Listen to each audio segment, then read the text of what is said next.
I always thought it would feel more dramatic, like there'd be yelling or maybe a breakdown. But no, the final blow came in silence. My name is Neil Carter. I'm 42 years old. I live in Chicago, and up until a few months ago, I was married to Marla. 11 years. She's a luxury interior designer with clients in all the magazines. I'm a mechanical engineer, or I was. It's complicated now.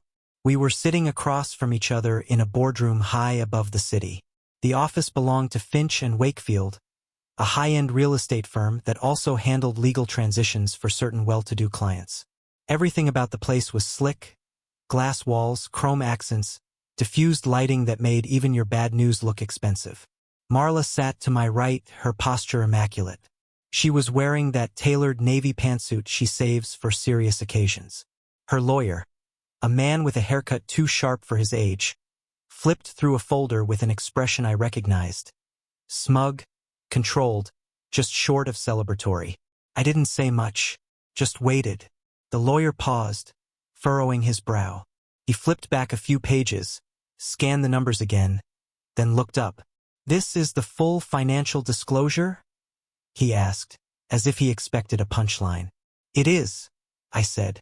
Marla leaned forward, one manicured hand gripping the edge of the table. "Where's the rest?" Her voice cracked just enough to make her lawyer glance at her.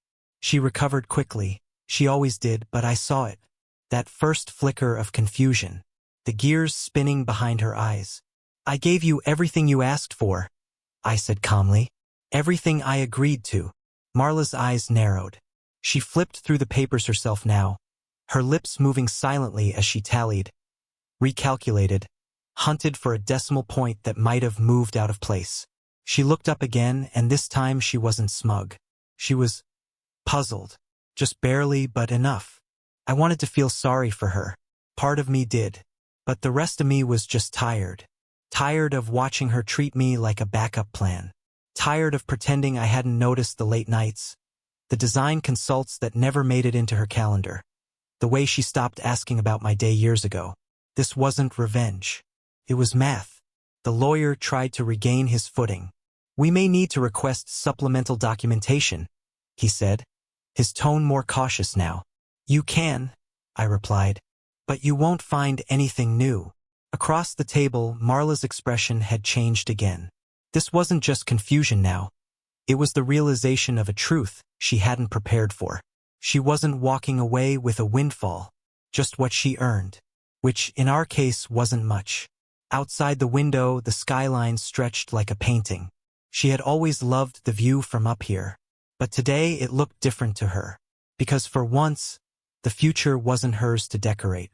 It was a Tuesday night in February, one of those bitter, silent Chicago evenings when the snow comes down hard but slow, like it's trying to make you feel every second of it. The kind of night that made the old radiators rattle and the windows glaze over. We were at home, sitting across from each other at the dinner table, though calling it a dinner felt generous. She'd ordered from that overpriced fusion place on Ashland, duck over jasmine rice, plum wine chilled just so. Everything came in biodegradable boxes. She didn't even bother to plate it this time. We sat in the glow of pendant lighting she'd picked out herself. It matched the art, the chairs, the illusion of warmth. I'd been quiet most of the meal, trying to find the right time, the right tone. Marla had been scrolling on her tablet, stopping every so often to tap something, maybe replying to a client, maybe not. Cleared my throat. "I got laid off today." She didn't look up, just took a slow sip of wine and finally said, "It was a matter of time. That was it. No follow-up. No questions. Not even a fake gasp." I sat there, staring at her. The way she crossed her legs, how her foot bounced ever so slightly like she was bored. I didn't speak, didn't argue, just watched her. That was the moment. Not when I found out about Cole. Not even when the lawyer delivered the first draft of the separation terms. It was that moment when she didn't flinch, didn't even fake concern, that I felt it snap. Something small and internal, like a rubber band stretched too far for too long. I didn't eat the rest of my food, just poked at it while the fire crackled behind us. She loved that fireplace, said it made the room feel like Aspen. She hadn't been to Aspen in years. Are you going to be okay financially? She asked after a while, not out of concern but calculation. I'll manage, I said. She nodded, already back on her tablet. We'll just have to be smart about expenses. I looked at her then, not the woman I married, but the version that had taken her place. There was a cold efficiency to her. Beautiful, yes, but hollow. Every word she spoke felt rehearsed. She probably thought she was being strong, pragmatic. But I saw it for what it was. Relief. She wasn't blindsided by the news. She had expected it. Maybe even hoped for it. The part that hurt the most wasn't that she didn't care. It was that she was fine watching me fall. That night, I laid awake in the guest room. She said she needed space, claimed it helped her sleep better. I stared at the ceiling, listening to the storm batter the windows, and felt like I was already outside the life we built. That was the turning point. The night I stopped being angry at her affair, and started mourning the woman I thought I knew. It started with little things. A hotel receipt tucked into the laundry. Nothing flashy, just a Marriott near River North. She said it was for a client presentation that had gone late. I wanted to believe her. I really did. But Marla didn't do late-night presentations. Not the kind that required an overnight bag and a change of shoes. Then there were the calendar pings. Design consultations booked at odd hours. Back-to-back meetings that didn't align with the showroom schedule. Once, I checked the guest bathroom trash and found a lipstick I didn't recognize. Redder than anything she ever wore around me. Smelled like expensive lies. Still, I said nothing. It wasn't cowardice. It was patience. The real break came when she left her tablet on the kitchen counter one Sunday morning. Screen still lit. She was in the shower. I glanced at it, half meaning to put it away, until a message flashed across the top. Cole. Missed last night already. Same time Wednesday. I froze. Cole. I knew the name. He was a real estate developer who'd worked with one of Marla's clients on a luxury penthouse. We'd met once, briefly. Firm handshake. Watch that cost more than my car's insurance. The kind of man who wore his wealth like a cologne. I opened the thread. I don't know what I expected, maybe a couple of flirty messages. What I found was a full-blown affair. Weeks of texts. Reservations. Jokes about your clueless husband, and how easy it is to fake late meetings. I should have smashed the tablet. Stormed into the bathroom and screamed. But I didn't. I closed the screen. Put it right back where she left it. Then I made a phone call. Jason Tran was an old roommate from college, quiet guy, but scary smart. He worked in private data analytics now. The kind of job that required NDAs and got him flagged by airport security more than once. I hadn't talked to him in years, but when I explained what I needed, he didn't hesitate. Send me her usernames, he said, and stop blaming yourself. You always gave too much credit to people who didn't deserve it. Within 48 hours, I had everything. Chat logs, location history, calendar entries that didn't match up with any real clients. GPS pings from restaurants and condos she never mentioned. He even pulled voice memos. Little reminders she'd recorded to herself that said things like, "Dinner with Cole. Say it's a showroom walkthrough." She lied to my face with such fluency it felt rehearsed. Jason sent everything to a secure drive. I stared at it for a long time. Hundreds of files. Proof she thought she'd buried in plain sight. I didn't confront her. Not yet. Instead, I started planning. I reorganized my finances. Quietly began shifting my savings. I logged out of joint accounts, opened new ones. Swapped my passwords. I knew her patterns now. I knew when she checked where she thought I was weak, what she thought I'd never do. It was almost surgical, watching her move through our life like everything was normal. Kissing me on the cheek after dinner. Asking if I'd looked into temp work. Playing the role of the concerned wife while texting Cole under the table. But I smiled right back. Because now I knew everything. And I wasn't going to raise my voice. I was going to disappear right underneath her. 3 weeks before I lost my job, I filed a patent. It was something I'd been tinkering with on weekends. A modular turbine system that could convert wind energy into drinkable water, compact enough for disaster zones or remote villages. A long shot, but I believed in it. I submitted the paperwork and shelved the idea, thinking I'd maybe revisit it someday when things calmed down. I never imagined that someday would come with a severance check and a silent house. Turns out someone had been watching. A small European energy startup in the Netherlands found the patent online. Reached out through a LinkedIn message. First, I thought it was spam. But they weren't selling anything. They wanted to buy. The number they offered made me reread the message 3 times.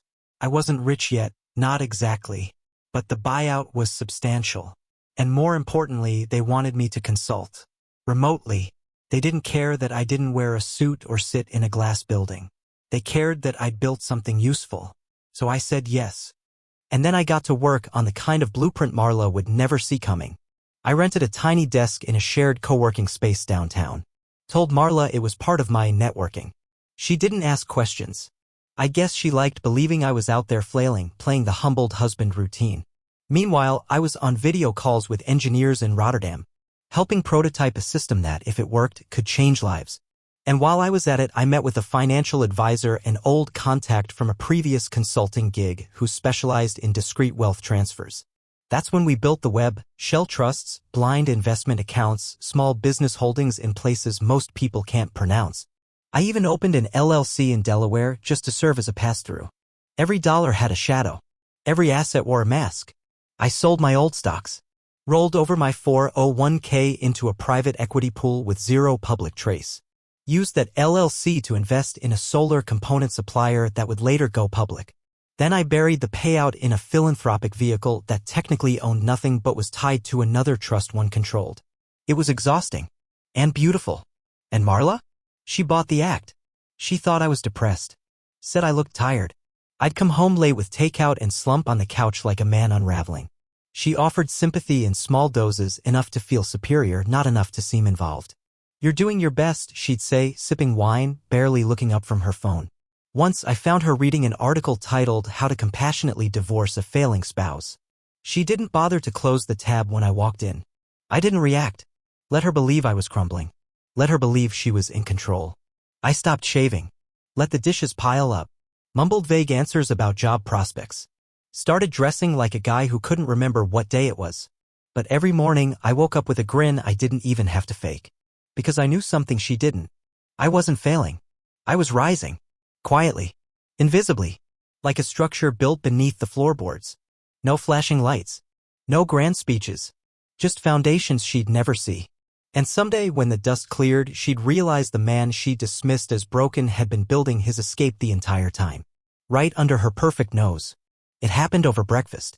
She was folding laundry on the counter, some mindless domestic task she rarely did unless she had something to say. 2 plates sat on the table. I'd made eggs. She hadn't touched hers. I've been thinking, Marla said, smoothing a towel that didn't need smoothing. Maybe it's time we stop pretending. I looked up. She wasn't wearing makeup. Her hair was tied up in that effortless way she thought made her look approachable. I didn't respond. Just let her talk. We've both been off, she said. Distant. And I think we've been dragging this out. She placed a pair of socks on top of the pile like they were fragile. We can do this amicably, she added, like it was a gift. Okay, I said. She paused. Okay. Yeah, I repeated. If that's what you want. That seemed to surprise her. Maybe she thought I'd protest. Maybe she was hoping for a dramatic scene, some tearful plea, or at least a wounded pride she could walk away from feeling righteous. But I didn't give her that. She kept going, filling the silence with her usual soft-spoken authority. We don't need to make this ugly. I'm not asking for alimony. I don't want to fight over anything. Just the condo, obviously, and what's fair. Fair. I almost laughed. She thought she was being generous. Letting me off easy. In her mind, she was the one taking the high road, divorcing me with dignity while she built her future with a man whose name I hadn't spoken aloud. Cole. The savior. The real partner. So I nodded again. Let's do it that way, I said. Peaceful. We ate in silence. She folded the last towel, set it on the stack, then sat down and slid the papers across the table. Already prepared. Already signed on her end. She didn't ask if I needed time. She assumed I'd be grateful. I picked up the pen. Signed each page without reading. I'd already read them weeks ago, the first time she left them in the kitchen drawer, just in case I wanted to look them over. I made sure everything was as it should be. Her lawyer was thorough but not suspicious. They thought I had nothing to hide. She watched me sign. Her smirk was subtle, but it was there. Like she'd just pulled off the cleanest heist of her life. "You okay?" she asked. I looked up, smiled. "Yeah. It's good." Closure. She exhaled like she'd been holding in a breath. Like she'd just finished the final scene of a long performance. "Then that's that," she said, rising from the table. "We're done." But she didn't realize what she'd just done. She'd signed off on her own financial severance. She thought she'd walked away with the condo, a new boyfriend, and a clean conscience. What she actually walked away with was debt, a mortgage she couldn't carry alone, and a husband who had already cashed out without her ever seeing a dime. She offered me peace. I gave her the illusion of victory. And that was always the plan. The boardroom door clicked shut behind me. The meeting had ended with a handshake I barely registered. Marla hadn't said a word as her lawyer packed up the files, mumbling something about next steps. She just stared at the folder like it was some kind of mistake. Like maybe the ink was defective. Like maybe the numbers would change if she blinked hard enough. They didn't. I stepped into the hallway, the marble floors shining under the soft recessed lights. It was early afternoon. Quiet. Just the faint hum of elevators and the distant clack of someone's heels echoing down the corridor. Then I heard her voice. "Neil." I stopped walking but didn't turn around. She caught up in a few steps, her heels slowing against the tile. When I turned, her face had that tight, practiced calm she used when a client pushed back on a design pitch. But her voice? It cracked just enough to betray her. "That's it?" she asked, staring up at me. "That's all there is?" I tilted my head, pretending not to understand. "I gave you everything we agreed on." "Don't do that," she snapped, her tone sharpening. "There's more. There has to be more." "Why?" I asked. "Because you expected it?" She took a breath. Braced herself. "You're hiding something." There it was. The mask slipping. All that poise she'd worn like armor during the meeting gone. Her lipstick looked too bright now, like it didn't belong on a face that finally looked unsure. I didn't answer. "Neil, don't play this game," she hissed, voice lower now, almost desperate. "You think I don't know? You think I can't tell when someone's disappearing?" "You never noticed when I was here," I said. "Don't pretend to know me now." That hit her. Not because it was cruel. Because it was true. She stepped closer. "Does he know?" That stopped me. I looked at her then, not with pity, not with triumph. Just clarity. "He knows why you left," I said quietly. "Does he know what you got?" Her mouth parted like she was about to answer, but nothing came out. Just silence. Her eyes searched mine for something, maybe regret, maybe explanation. But there was nothing left to give. No rage. No closure. Just the weight of a realization that had taken too long to arrive. She traded 11 years for a fresh start. And walked away with nothing to show for it. I didn't wait for a response. I turned and walked toward the elevator. Her heels didn't follow. Her voice didn't call after me. I left her standing there in that polished hallway framed by glass and silence. And I think that's what hurt her most. Not that she lost, but that I never raised my voice. I just walked away. I moved into the loft 2 weeks after the paperwork was finalized. It used to be a textile mill back in the 60s, exposed brick, tall windows, open space, no memories. Just clean air and quiet floors. It was in a part of Chicago people used to call up and coming, but now just called expensive. The first few nights, I didn't even sleep in the bed. Just sat on the couch with a drink in my hand, listening to the hum of the city outside and the software of my new HVAC system. No more late-night footsteps overhead. No more passive-aggressive goodnights through a half-closed door. Just quiet. I kept the decor minimal, clean lines, neutral colors. A matte black bookshelf, a modular desk set up in the corner for the occasional call with the Dutch engineers, and a single-framed patent certificate above the workspace. No photos. No memories hung on walls. Just space. My car was older now, but not in the way people think of old. It was a vintage electric coupe, originally a startup prototype, one of the few that actually made it into limited production. I had invested in the company under one of my blind trusts during the early buyout phase. Marla didn't know I'd gotten one as part of the deal. She didn't know anything anymore. I drove it once a week, mostly out to the lake or into the quieter suburbs, just to remind myself I could. Dating? That never crossed my mind. Not seriously. People would suggest it when I made small talk at co-working spaces or coffee shops. "You're single?" That surprises me. I just smile and nod. No one wants to hear the real answer. Peace was enough. I heard Marla kept the condo. It made sense. Her name had always been on the title. She got what she asked for, what she thought was the prize. But the mortgage was a lot heavier than she remembered. Property taxes crept up. Maintenance fees kicked in. Coal? He was still around, but not the way she'd imagined. He worked late now, took phone calls in other rooms. She'd made her move, chose her story, but something about the ending kept shifting on her. I wasn't angry. I didn't need revenge. I had vanished from her narrative. Quietly, surgically. She was still trying to solve a puzzle I'd stopped playing months ago. And me? I finally hit silence. No more pretending. No more damage control. Just stillness. And the sound of my own life starting over.